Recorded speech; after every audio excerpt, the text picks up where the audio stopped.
champ. La 10 roues montait, partait en brousse pour aller porter le sable. La RAV4 montait sur Yaoundé. Il y avait une car là qui roulait moyennement. La 10 roues a donc commencé à faire le dépassement. La RAV4 donc venait donc monter sur Yaoundé. Ils sont donc tamponnés. La 10 roues est montée sur la RAV4 là. Il y avait 2 gens sur la RAV4 là. Les 2 personnes à bord sont décédées sur le champ. L'ancien international camerounais, assis sur le siège avant, était conduit par un homme non encore identifié.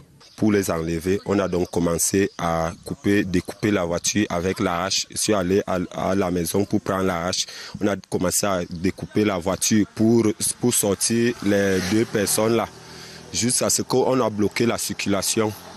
Ils ont été totalement broyés, les pieds, les bras. Le chauffeur tueur, quant à lui, aurait pris fuite en abandonnant son camion dans cette broussaille. Après constat des éléments de la brigade de gendarmerie d'Obala, les corps ont été transportés à la morgue de l'hôpital Adluchem Defok, à quelques encablures. Nous sommes à la fondation Adluchem Defok, c'est à quelques kilomètres d'Obala sur la route de Yaoundé. C'est donc à l'intérieur de cette morgue que gît la dépouille de Landry Nguemo, interdiction formelle d'accéder à l'hôpital et même de filmer. Depuis Effort pour Canal 2 International, Daniel Anissé Boudier, Pierre-Raoul Goufo, Audrey Mbala et Séverin Foto.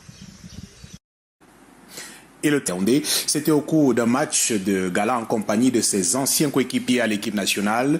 L'annonce de son décès ce 27 juin a plongé ceux qui l'ont vu ou partagé ce match avec lui dans l'émoi. Évocation avec Joël Dom 3 et Jean-Bernard Tagne qui sont retournés dans ce stade cet après-midi. L'annonce du décès de l'international camerounais Landry Nguemo a jeté le froid ici en Loncac et pour cause, ce stade baptisé la Bundesliga est le tout dernier où le milieu de terrain a touché à un ballon. Il nous a gratifié ici. Il n'y a pas plus de 2 semaines d'un football de très très haute facture. On lui demandait encore pourquoi est-ce que tu as arrêté, pourquoi est-ce que tu veux plus continuer. Qu'est-ce qu'on peut dire? Nous sommes très très très touchés. Sur ces images acquises chez des proches, on le voit tout sourire en compagnie de 2 anciens coéquipiers la veille de son ultime match sur terre. Landry Nguemo a été contacté par Alexandre Son. Il a répondu présent ce jour-là et il a participé au match de gala. Super douloureux. Les mots me manquent même, je ne sais pas ce que je veux dire. La nouvelle de ce décès tragique a pris de court Patrick Movungu, son ancien coéquipier, qui n'en revient toujours pas. En particulier pour moi, c'est très dur. C'était très dur d'apprendre la nouvelle parce que nous, comme moi, je l'ai appris à l'instant avant qu'il ne soit dans les réseaux sociaux.